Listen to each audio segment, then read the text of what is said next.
وَمَن يُطِعِ اللَّهَ وَالرَّسُولَ، یہ آ رہی ہے کلائمیکس، جو کوئی اطاعت کرے گا اللہ کی اور اس کے رسول کی، فَأُولَٰئِكَ مَعَ الَّذِينَ أَنْعَمَ اللَّهُ عَلَيْهِمْ، تو یہ لوگ پھر ان کے ساتھ ہوں گے جن پر اللہ نے انعام کیا ہے۔ اب یہاں وہ کلیئر بھی ہو گیا، صراط الذین انعمت علیہم کا مطلب یہ نہیں ہے کہ نیک لوگوں کے راستوں پر چلا، نیک لوگوں کا راستہ کس کا ہے؟ نبی صلی اللہ علیہ وسلم کا، اللہ نے دیا، اس پر جو چلے گا وہ فالوور ہوگا۔ تو یہاں بھی اللہ کہہ رہا ہے جو اللہ اور اس کے رسول کی اطاعت کرے گا، آگے کوئی چیز نہیں ہے تیسری۔ اجماع کو حجت ماننا، اللہ رسول کو ماننا ہے۔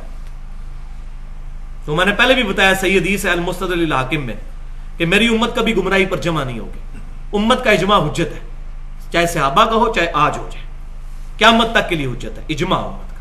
پوری امت نہیں کبھی گمراہ ہوگی جب ایک معاملے میں کٹھی ہوگی، جس طرح قادیانیوں پر امت کا اجماع ہوا کہ وہ کافر ہے۔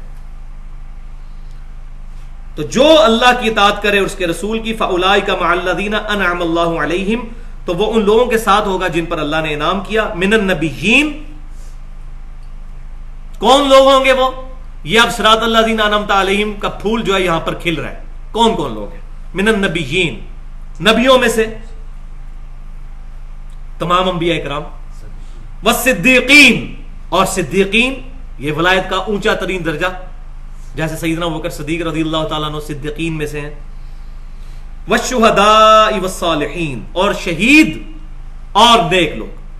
شہداء کون ہوتے ہیں؟ شہید کون ہوتا ہے؟ شہید کہتے ہیں گواہی دینے والے کو، جو گواہی دیتا ہے، جو بھی کتاب و سنت کی دعوت کر رہا ہے وہ شہید ہے۔ لیکن اس کا اعلیٰ ترین درجہ یہ ہے کہ کوئی بندہ اپنی جان لٹا کر گواہی دے دے کہ میں اپنے نظریے پر اتنا پکا ہوں کہ میں اپنی جان اس نظریے کے لیے دے کر اس بات پر گواہ کر رہا ہوں تمہیں کہ میں نے اللہ کے لیے جان دی ہے، کہ میں اللہ کو حق اور نبی صلی اللہ علیہ وسلم کو خاتم النبیین مانتا ہوں۔ تو شہید کا مطلب گواہ۔ تو جو اللہ کی راہ میں قتل کر دیا جاتا ہے وہ اعلیٰ ترین شہید ہوتا ہے۔ ویسے جو بھی دعوت و تبلیغ کا کام کرے گا وہ شہید ہے۔ ہم پہلے بھی اس پر بتا چکے ہوں قرآن پاک سے کہ یہ امت جو ہے وہ شہید بنائی گئی، یہ شہید امت ہے، پوری امت علی الناس، سارے لوگوں پر، اور نبی صلی اللہ علیہ وسلم ہم پر گواہ ہے۔ والصالحین، اور نیک لوگ، وحسن اولئک رفیقا، اور کیا ہی اچھے ہیں یہ ساتھی۔ ذالک الفضل اللہ، یہ ہے اللہ کا خاص فضل، فضل من اللہ، اللہ کی طرف سے خاص فضل، وکفا باللہ علیما، اور اللہ تعالیٰ کافی ہے جاننے والا۔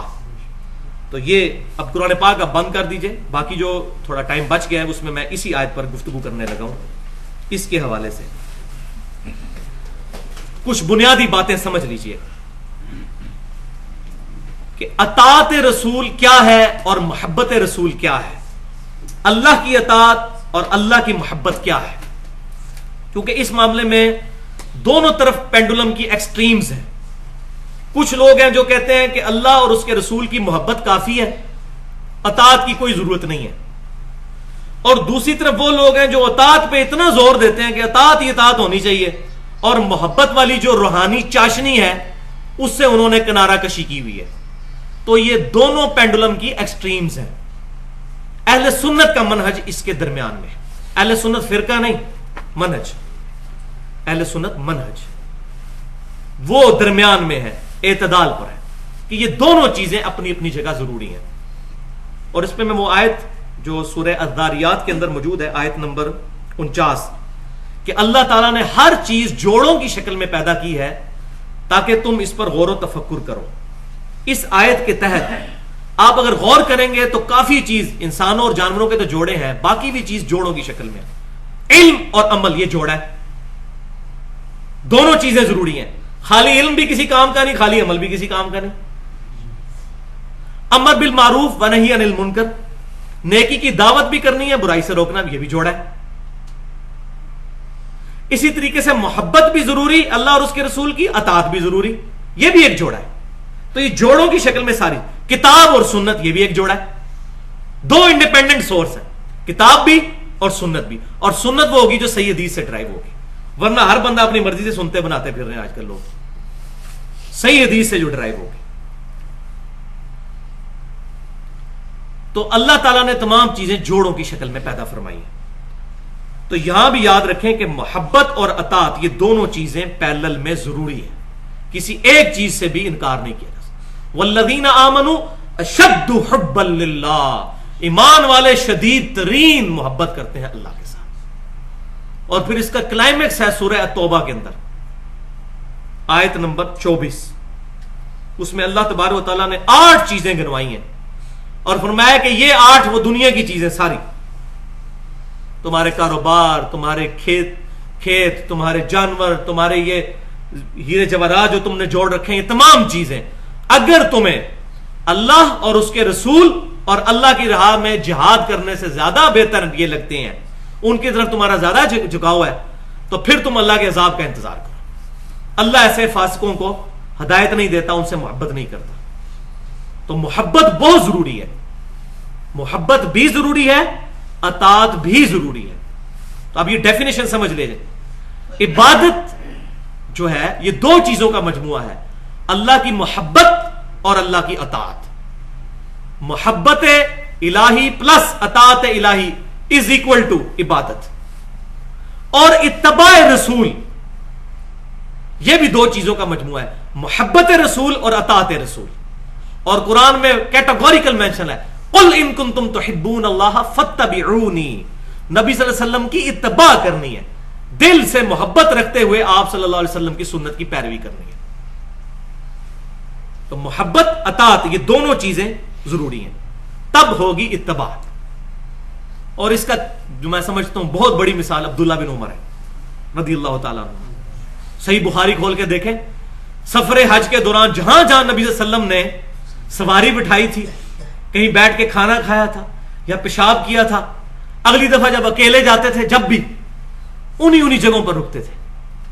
نبی صلی اللہ علیہ وسلم نے حکم فرمایا تھا، حکم فرمایا ہوتا تو اطاعت ہوتی، حکم نہیں فرمایا، یہ محبت تھی تو خود چیزیں خود بخود اڈاپٹ۔ لہذا یہ جھگڑے اب ختم ہو جائیں گے۔ کوئی بندہ کہتا ہے جی ننگے سر نماز ہوتی ہے نہیں ہوتی، بھائی یہ تو جھگڑا ہی نہیں ہے۔ محبت یہ ہے کہ نبی صلی اللہ علیہ وسلم سر ڈھانپ کے نماز پڑھتے تھے، آپ صلی اللہ علیہ وسلم پگڑی بھی استعمال فرماتے تھے، ٹوپی بھی استعمال فرماتے تھے، اور جب تک آپ صلی اللہ علیہ وسلم پر وسعت نہیں تھی تو آپ نے ایک چادر میں بھی نماز پڑھی ہے۔ اگر ہمیں اللہ نے وسعت دی ہے تو ہمیں سر ڈھانپ کے نماز پڑھنی چاہیے۔ تو یہ محبت میں جب آئیں گے پھر سارا کچھ کرتے چلے جائیں گے۔ تو محبت پلس اطاعت یہ دونوں چیزیں پیرلل میں چلیں گی۔ صحابہ کرام علیہم رضوان میں بے شمار مثالیں اس کی موجود ہیں۔ صحیح بخاری کے اندر حدیث موجود ہے، عبداللہ نامی ایک صحابی تھے، شراب عادتاً پیتے تھے، کوڑے لگائے گئے، کچھ صحابہ کے منہ سے نکل گیا اس پہ لعنت ہو، رسول اللہ صلی اللہ علیہ وسلم موجود ہیں اور یہ شراب پیتا اور پھر اس کو کوڑے، تو نبی صلی اللہ علیہ وسلم نے منع فرمایا اس پر لعنت نہ کرو، جو میں جانتا ہوں وہ تم نہیں جانتے، یہ اللہ اور اس کے رسول سے محبت کرتا ہے صلی اللہ علیہ وسلم۔ یہ محبت بہت بڑی دولت ہے، یہ بات یاد رکھیں۔ اس دوران اگر کسی سے کوئی کوتاہی بھی ہو جائے اس پر لعنت نہیں کی جائے گی۔ اس سے کوئی یہ رزلٹ نہ نکال دے کہ آپ شراب پینا شروع کر دیں محبت رسول میں، ان کی گواہی تو نبی صلی اللہ علیہ وسلم نے دے دی ہے، ہماری کوئی گارنٹی نہیں ہے۔ ان کی پتہ نہیں وہ محبت کتنی غالب تھی کہ ان کے گناہوں کا کفارہ بن گئی۔ ہمارے پاس اس طرح کی محبت ہے کہ ہمارے گناہوں کا کفارہ بنے؟ آپ صلی اللہ علیہ وسلم نے لعنت سے منع فرمایا کہ لعنت تو کسی پہ بھی نہیں کرنی۔ اب یزید سے مجھے سخت ویر ہے لیکن میں اس پہ لعنت کا بھی قائل نہیں ہوں۔ وہ کلمہ گو جو مسلمان ہے، اللہ خود جواب دے، لعنت نہیں کسی پر کرے گا۔ اسی طریقے سے صحیح بخاری میں کتاب الشروع چیپٹر میں حدیث موجود ہے، نبی صلی اللہ علیہ وسلم صلح حدیبیہ کے موقع پر جب وضو فرما رہے تھے، صحابہ کرام علیہم رضوان آپ سے ان کا مبارک پانی نیچے نہیں گرنے دیتے تھے، اپنے جسم پر مان لیتے تھے، حتیٰ کہ آپ کا بلغم شریف بھی کسی صحابی کے ہاتھ پہ آتا تھا اور کسی کو نہیں ملتا تھا وہ وہاں سے لے کے مان لیتا تھا اپنے جسم پر، اتنا احترام۔ لیکن جہاں چیز توحید سے ٹکرائی وہاں نبی صلی اللہ علیہ وسلم نے فوراً منع فرما دیا۔ وہ سنن ابن ماجہ میں صحیح سند کے ساتھ موجود ہے، ایک صحابی نے آ کے نبی صلی اللہ علیہ وسلم کو سجدہ کیا، نبی صلی اللہ علیہ وسلم نے ڈانٹ دیا اور فرمایا یہ کیا کر رہے ہو؟ انہوں نے کہا کہ میں کوفے کے پاس ہیرا نامی ایک شہر، نجدیوں کے شہر میں گئے، کوفی نجدیوں کے، آج تک امت بھگت رہی ہے کوفیوں والی چیزیں، تو وہاں میں نے دیکھا ہے کہ لوگ اپنے سردار کو سجدہ کرتے ہیں، تو میں نے قیاس ہی کیا نا جی، اس پر قیاس کیا اجتہاد کیا تو میں نے آپ کو سجدہ کر لیا. تو آپ صلی اللہ علیہ وسلم فرمایا کہ اگر میں سجدہ جائز سمجھتا تو بیویوں سے کہتا کہ اپنے خاوندوں کو سجدہ کریں اس حق کے سبب جو اللہ تعالیٰ نے ان کو دیا ہے. تو قیاس صحابی کا بھی ہو اگر کتاب و سنت اجماع سے ٹکرا جائے تو اس کو نہیں مانا جائے گا. یہ بہت بڑی مثال ہے. ہم قیاس اجتہاد کے قائل ہیں لیکن چوتھے نمبر پہ. پہلے نمبر پر کتاب، پھر سنت، پھر اجماع اور پھر قیاس اور اجتہاد. اور وہ بھی کسی تک فکس نہیں. قیامت تک قیاس جاری ہے، اجماع بھی جاری ہے. آج کے جو ایشوز ہیں یہ مسئلے تو ہمارے بزرگوں کے خوابوں میں نہیں تھے آئے. امام حنیفہ، امام شافعی، امام مالک، امام احمد بن حنبل، امام بخاری، امام مسلم کو یہ باتیں پتہ ہی نہیں تھی جو آج کے مسئلے ہیں. ویڈیو کیمرے کا مسئلہ، انتقال خون کا مسئلہ، ریل گاڑی میں نماز کا مسئلہ، پوسٹ مارٹم کا مسئلہ، عزا کی پیوند کاری کا مسئلہ. یہ مسئلے کہاں قرآن حدیث اور ہمارے صحابہ تابعین کے پاس لکھے ہوئے ہیں. اجتہاد قیامت تک جاری ہے. تو آج اگر علماء کوئی فتویٰ دیتے ہیں ان کے فتوے کو چیک کیا جائے گا. پاکستان میں کئی علماء جنہوں نے سود کو بھی حلال کر دیا اسلامک بینکاری کے نام کے اوپر. تو مولویوں سے تو آپ جو مرضی فتویٰ لے لیں. تو یہ بات یاد رکھیں، ہم نے یہ دیکھنا ہے کہ اس کا قیاس کتاب و سنت اجماع سے ٹکرا تو نہیں رہا، پھر مانیں گے. تو آج اگر مولانا تقی عثمانی صاحب یا ڈاکٹر طاہر القادری صاحب یا مولانا طارق جوہری صاحب یا اسی طریقے سے زبیر علی زئی صاحب کو فتویٰ دیتے ہیں تو کیا ہم ان کے اس فتوے کو مان کے ان کے مقلد ہو جاتے ہیں؟ تقی عثمانی صاحب کے فتوے کو مان کے بریلوی، دیوبندی یا حنفی جو ہیں وہ کیا تقی عثمانی صاحب کے مقلد ہو جاتے ہیں؟ نہیں. تو اسی طریقے سے امام حنیفہ رحمۃ اللہ علیہ کا بھی اگر کوئی فتویٰ مانتا ہے کتاب و سنت اجماع کے مطابق تو ان کا مقلد نہیں ہو جائے گا. ورنہ تو اب سب لوگ آج کل تو ان بزرگوں کے مقلد ہیں. تو قیاس اور اجتہاد قیامت تک جاری ہے لیکن کتاب و سنت اجماع کے خلاف نہ ہو. جو المصنف ابن ابی شیبہ میں صحیح سند کے ساتھ 22,990 نمبر اثر سیدنا عمر کا موجود ہے. جب کبھی پرابلم ہو، کوئی مسئلہ درپیش ہو تو پہلے کتاب اللہ میں تلاش کرو. کتاب اللہ میں نہ ملے پھر سنت رسول میں دیکھو صلی اللہ علیہ وسلم. سنت رسول میں نہ ملے تو پھر امت کا اجماع دیکھو اور اجماع نہ ملے تو پھر اجتہاد کر لو. مقلد نہ ہو جاؤ، یہ نہیں فرمایا حضرت عمر نے، اجتہاد کر لو. تو فاسألوا اہل الذکر ان کنتم لا تعلمون. اہل علم سے مسئلہ پوچھو اگر تمہیں علم نہیں ہے، لیکن اہل علم سے یہ نہ پوچھو کہ آپ کیا فرماتے ہیں بیچ اس مسئلہ کے، بزرگ کیا فرماتے ہیں، حضرات کیا فرماتے ہیں. اہل علم سے پوچھو کہ کتاب و سنت اجماع میں کیا لکھا ہوا ہے.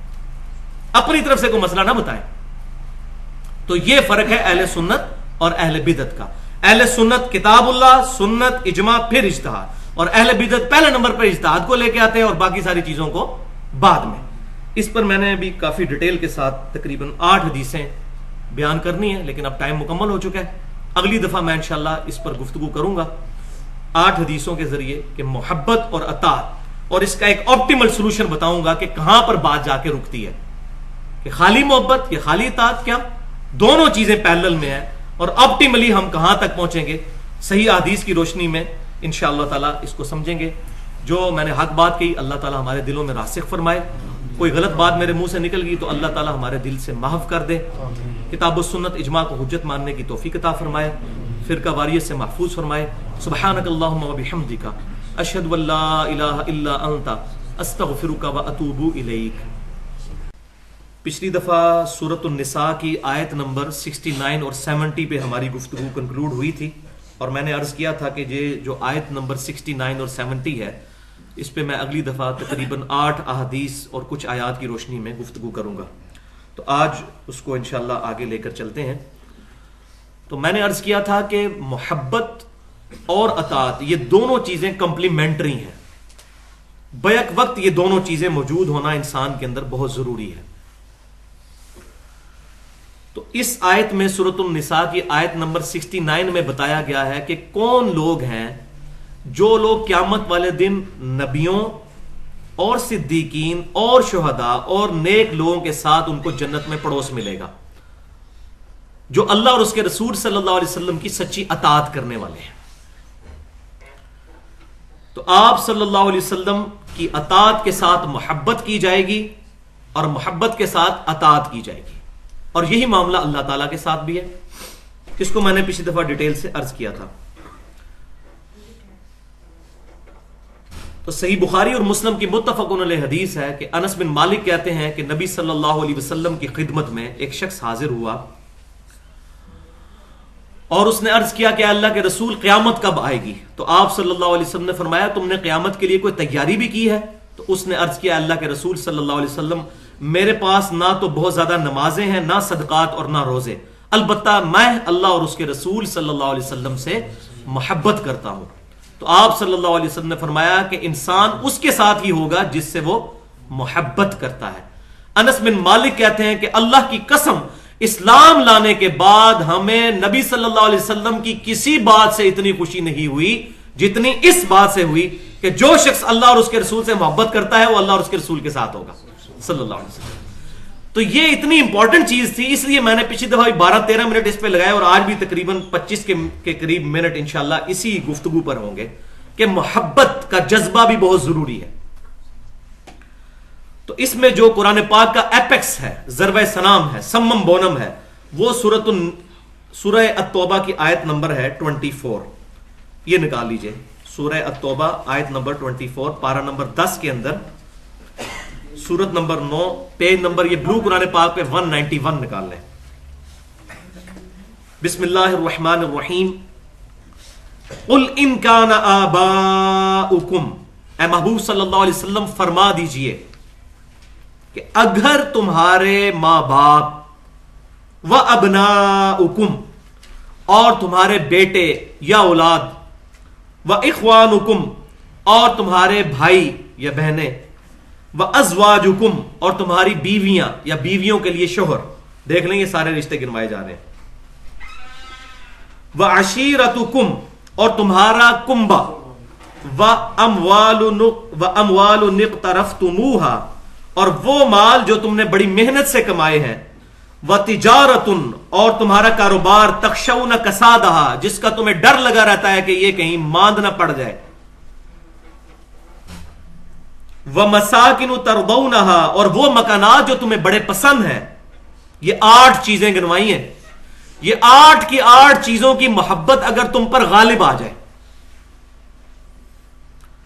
احب الیکم من اللہ، یہ تمام چیزیں اگر تمہیں محبوب ہو جائیں اللہ سے، اللہ نہ کرے ایسا ہو، ورسولہ اور اس کے رسول سے، والعیاذ باللہ، وجہاد فی سبیلہ اور اللہ کی راہ میں جہاد کرنے سے، وہ 8 چیزیں ان 3 چیزوں سے بڑھ کر تمہیں اگر محبوب ہو جائیں، پھر اگلی بات آپ خود سمجھ لیں، بہت بڑی تھریٹ اور دھمکی آ گئی ہے، فتربصوا حتی یأتی اللہ بامرہ، اس کی میں صحیح ٹرانسلیشن کروں تو وہ یہ بنے گی پھر دفع ہو جاؤ اور انتظار کرو یہاں تک کہ اللہ کا عذاب تم پر آ جائے، فتربصوا حتی یأتی اللہ بامرہ، یہاں تک کہ اللہ تعالیٰ کا امر تم پر عذاب آ جائے اگر یہ 8 چیزوں کی محبت اللہ اور اس کے رسول صلی اللہ علیہ وسلم اور اس کی راہ میں جہاد کرنے سے بڑھ کر تمہیں محبوب ہو جائے۔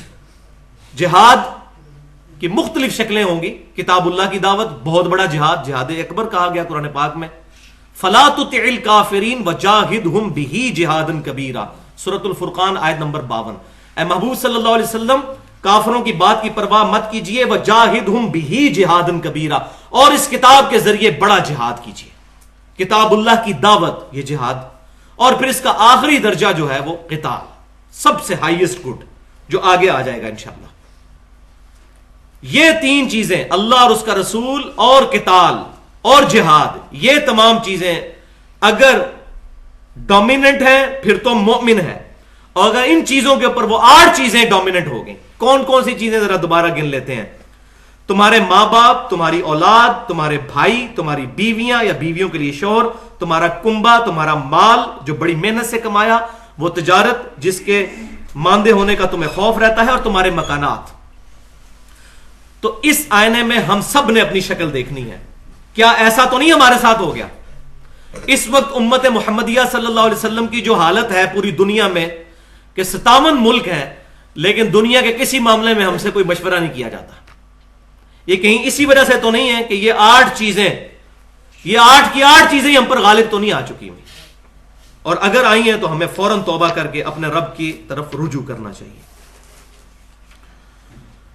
اب اس کانٹیکسٹ میں کچھ احادیث پیش کرنا ضروری سمجھتا ہوں. 8 صحیح احادیث، کیونکہ صحیح مسلم میں حدیث ہے کہ جنت کے 8 دروازے ہیں، اور جو وضو کرنے کے بعد اشہد اللہ الہ الا اللہ وحدہ لا شریک لہ والی دعا پڑھ لیتا ہے، اللہ تعالیٰ 8 دروازے اس کے لیے کھول دیتا ہے. تو جنت کے 8 دروازوں کی نسبت سے 8 حدیثیں، اس کی ایکسپلینیشن میں انشاءاللہ پیش کروں گا. پہلی حدیث صحیح بخاری اور مسلم کی متفق علیہ حدیث ہے کہ اس شخص نے ایمان کی حلاوت چکھ لی جس کے اندر 3 خوبیاں موجود ہوں گی. 3 خوبیاں. نمبر 1، اللہ اور اس کا رسول صلی اللہ علیہ وسلم پوری دنیا میں سب سے بڑھ کر اسے محبوب ہو جائے، پہلی. دوسری، دوستی اور دشمنی صرف اللہ کے ریفرنس سے. اور تیسری نشانی یہ کہ کفر کی طرف لوٹنا یعنی اسلام کو چھوڑ دینا اس کے لیے اتنا ہی مشکل ہو جائے جتنا آگ میں زندہ جلایا جانا، یعنی وہ شخص آگ میں جلنے کے لیے تیار ہو جائے لیکن اپنا دین نہ چھوڑے. یہ 3 خوبیاں ہوں گی تو اس کو مٹھاس ملے گی ایمان کی. صحیح بخاری اور مسلم کی متفق علیہ حدیث ہے، حدیث نمبر 2، کتاب الایمان چیپٹر میں. تم میں سے اس وقت تک کوئی شخص مؤمن ہی نہیں ہو سکتا جب تک کہ میں اسے اس کے ماں باپ، اولاد اور سب لوگوں سے بڑھ کر محبوب نہ ہو جاؤں. اور ساتھ آپ نے قسم بھی یاد فرمائی، اس ذات کی قسم جس کے قبضے قدرت میں میری جان ہے، تم مومن ہی نہیں ہو سکتے جب تک کہ میں تمہیں تمہارے ماں باپ، اولاد، سب لوگوں سے بڑھ کر محبوب نہ ہو جاؤں. اس کا یہ مطلب نہیں ہے کہ غلامی رسول میں موت بھی قبول ہے، بس نعرہ لگا لیا جائے. داڑھی قبول نہیں ہے، فجر کی نماز تکبیر اولیٰ سے قبول نہیں ہے، رمضان کے روزے قبول نہیں ہے. ہاں موت قبول ہے، کیونکہ زندگی تو کبھی آج تک نہ ہمارے ماں باپ سے کسی نے مانگی اللہ اور اس کے رسول کے لیے، نہ ہم سے کسی نے مانگی.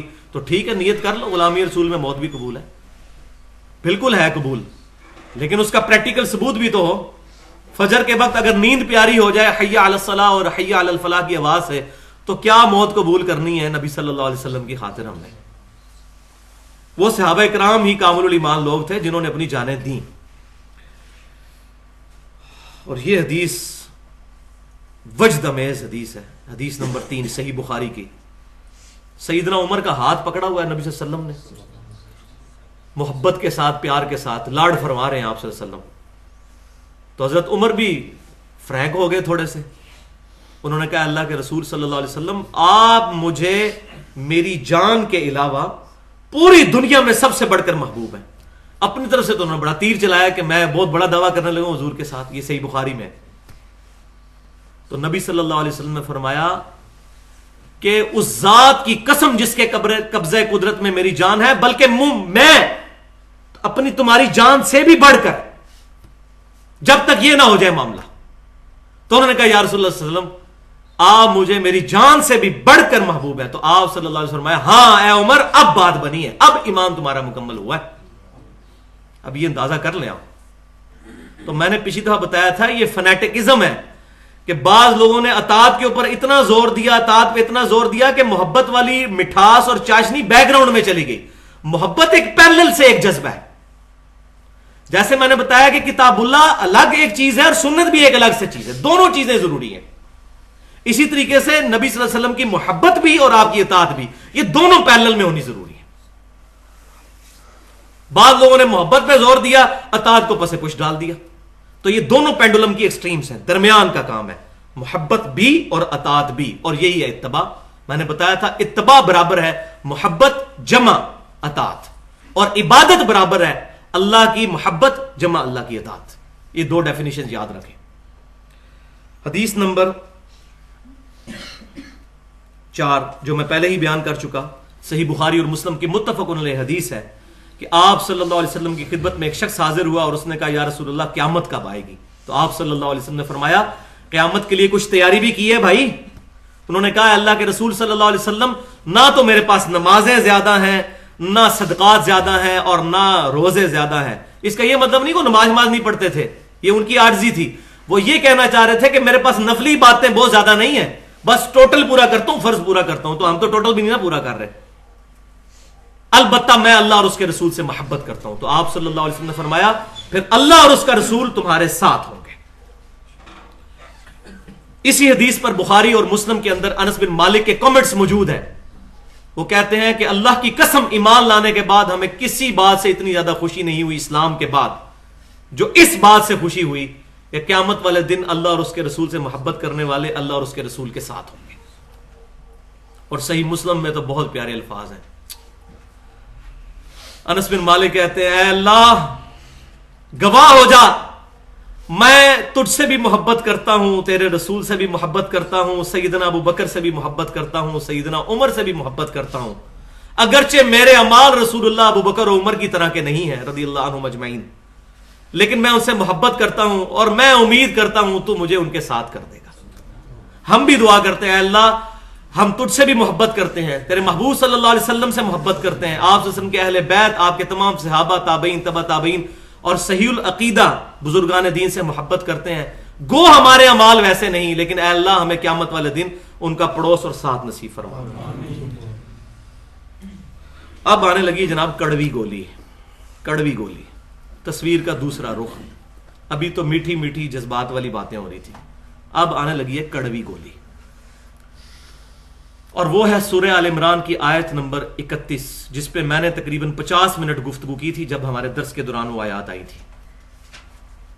بسم اللہ الرحمن الرحیم قل ان کنتم تحبون اللہ فاتبعونی یحببکم اللہ. اے محبوب صلی اللہ علیہ وسلم آپ فرما دیجئے کہ اگر تم اللہ سے محبت کرتے ہو تو پھر میری یعنی نبی صلی اللہ علیہ وسلم کی اتباع کرو, پھر اللہ تم سے محبت کرے گا اور تمہارے گناہوں کو بھی معاف فرما دے گا. اب اس کو ذرا غور سے سننا ہے. اللہ کی محبت کا تقاضا کیا ہے؟ نبی صلی اللہ علیہ وسلم کی پیروی, آپ صلی اللہ علیہ وسلم کی اطاعت, آپ صلی اللہ علیہ وسلم کی اتباع. یہ کس چیز کا تقاضا ہے؟ اللہ کی محبت کا. اگر اللہ کی محبت کا تقاضا نبی صلی اللہ علیہ وسلم کی پیروی ہے تو نبی صلی اللہ علیہ وسلم کی محبت کا تقاضا نبی صلی اللہ علیہ وسلم کی پیروی نہیں ہے. اللہ کی محبت تو اس سے بڑی چیز ہے.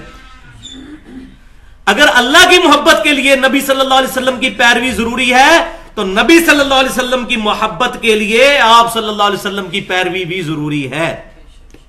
یہ کمپلیمنٹری ہیں دونوں چیزیں, لازم و ملزوم ہے. خالی علم بھی کوئی چیز نہیں, خالی عمل بھی کوئی چیز نہیں. علم اور عمل مل کر ایک جوائنٹ رزلٹ تک پہنچتے ہیں. اسی طریقے سے خالی محبت بھی کوئی چیز نہیں, خالی اطاعت بھی کوئی چیز نہیں. یہ دونوں چیزیں مل کے ایک مقصد کی تکمیل کریں گے. اور وہ سن لیجئے پھر صحیح مسلم میں حدیث ہے, سیدنا ربیہ رضی اللہ تعالیٰ عنہ جو نبی صلی اللہ علیہ وسلم کو وضو کروایا کرتے تھے, ایک دن دریائے رحمت جوش میں آیا اور فرمایا ربیہ مانگ, کیا مانگتا ہے؟ سل ربیہ, ربیہ مانگ کیا مانگتا ہے؟ تو ربیہ نے وہی مانگا جو سورۃ النساء کی آیت نمبر 69 کہ ان کو پڑوس ملے گا ان لوگوں کا جو نبی ہیں, صدیقین, شہداء اور صالحین. انہوں نے ایک ہی خواہش کر دی اور فرمایا, عرض کیا اللہ کے رسول صلی اللہ علیہ وسلم میں جنت میں آپ کا پڑوس مانگتا ہوں. تو آپ صلی اللہ علیہ وسلم نے فرمایا اور بھی کچھ مانگ لو. یہ آپ نے چیک کیا ٹھوک بجا کے,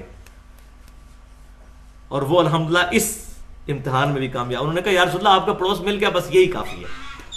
تو آپ صلی اللہ علیہ وسلم نے فرمایا کہ پھر سجدوں کے ذریعے کثرت سجود سے میری مدد کر, کثرت سجود سے میری مدد کر.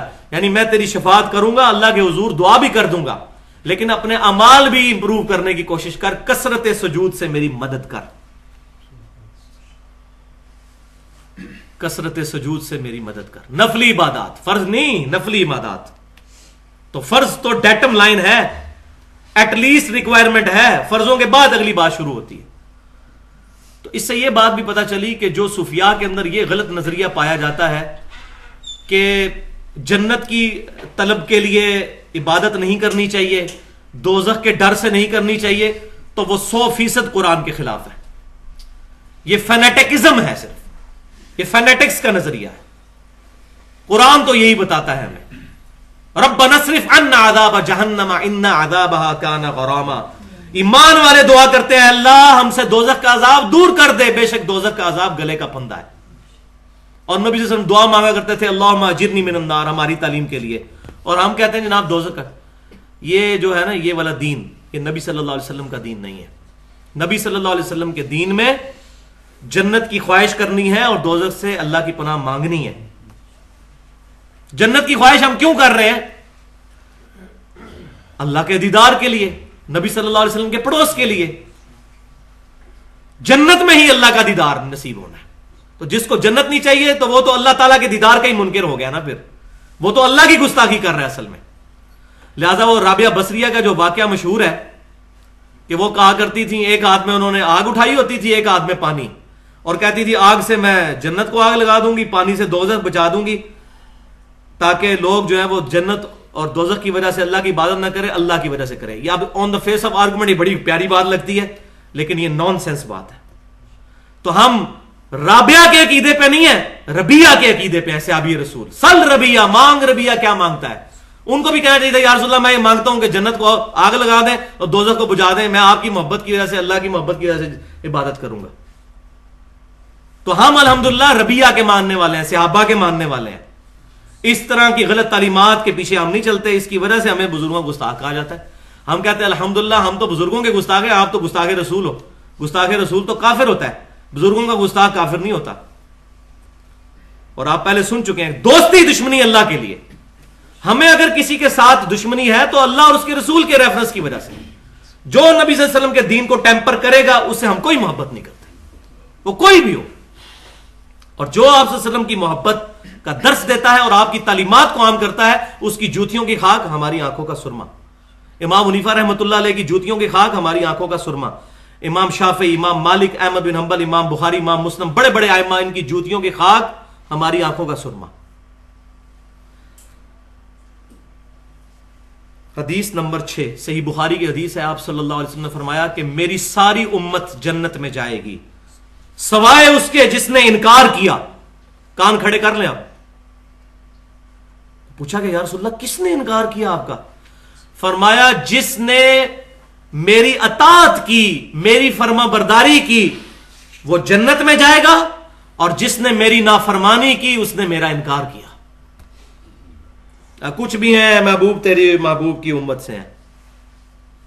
محبوب کی امت میں کہاں رہ گئے؟ صحیح مسلم میں حدیث ہے ملاوٹ کرنے والا میرا امتی نہیں ہے. محبوب کی امت میں کہاں رہ گئے؟ محبوب سے بغاوت اور محبوب جو بھی ہیں یہ اللہ تیرے محبوب کی امت سے. تو میں کہتا ہوں اگر دنیا میں فزیکل لاز کی طرح مورل لاز بھی ایکٹیو ہوتے تو سیدھی جوتی سر پہ آگے پڑتی, جھوٹے اپنی زبان بند کر.